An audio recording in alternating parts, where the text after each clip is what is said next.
kutsibu omusamaliro w'ekinemba tayari West TV eribi wabiri tungiro kwa kinemba amena ninje Mate Ishak mnyamyatsi wukwawu hano Kasese district okwana mye neutral na basisa Brian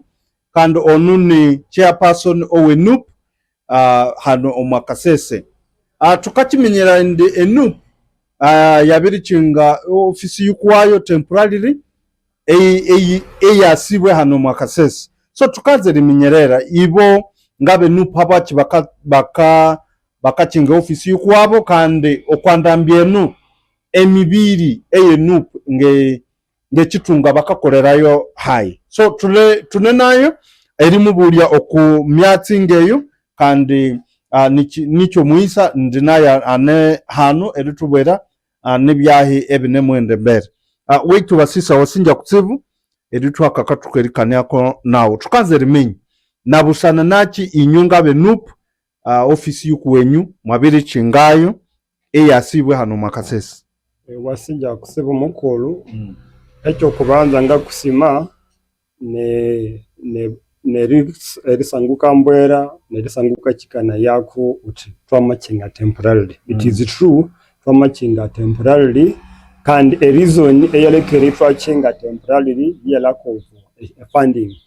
Initially twatukabane funding from the secretariat yabika tuha abakoli abo mwasi offices nisha sub-regional offices yasyo across the district and across the nation. So areas estimates can be affected the rally isha sub-regional offices ne operational. Sorry, isha regional offices ne operation but sub-regional offices yesika chingawa onde kitebe situate sha sende especially so, parliamentary where we are supposed to be getting that money in accordance with the wa mukatsumba yani government edirangere ndi mutsuke batsuke riba kasete ke iPod betu kandi inywe kandi mumwarwayo mutisimuli party ye iPod. So tukanze rimenya ni echahayi ni chahayi abo kuba hacha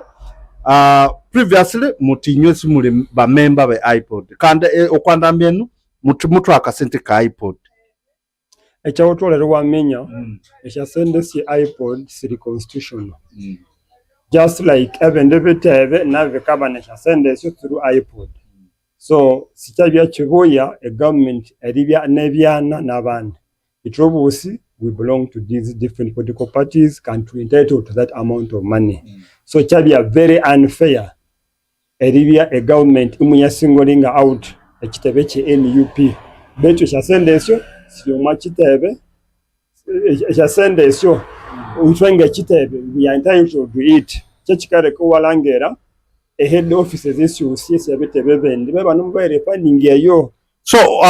honorable itune mwende mbere kumwati oyo omundu owabodechero sanga chirangira ati alinge a national unity platform yabiri hwa amani by 2031 you will not be anywhere. Abo kuba hacha mwabiri immediately after 2026 election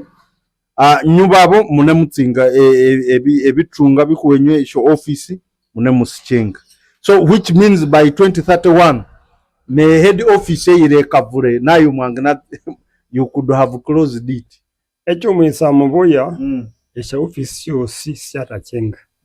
mabalangereno nganga biri openingayo nayo ngongarayo okwasha offices esinoma district esichingire specifically sha sub-regional offices betisya districts kinene sya offices shabo kundi abande they are well wishers abakaofaringa besenge nesya office where we can put them. So ngawota maha ekitebe kikenda mbere nemibiri yacho. So would now cooperating eka wawo hano ngaye party of course ngawete amaka manene